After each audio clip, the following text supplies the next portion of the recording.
Hey guys, welcome back to our YouTube channel Want to Step. Today in this video, let's learn about how to save birthdays in Google Calendar. So let's get started. At first, let's get into Google Calendar app. So here it is.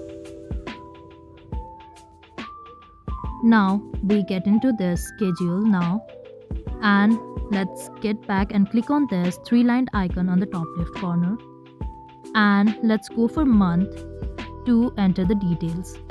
Now click on this plus icon in the bottom right corner and click on event since birthday is an event. Now enter birthday. You can add the name of the person whose birthday it is as well. And once you are done with the details, simply click on save on the top right corner. So it's done. The birthday is added. So this is all we can do to save birthday on Google Calendar. I hope you liked the video. Please do like and subscribe. Thanks for watching.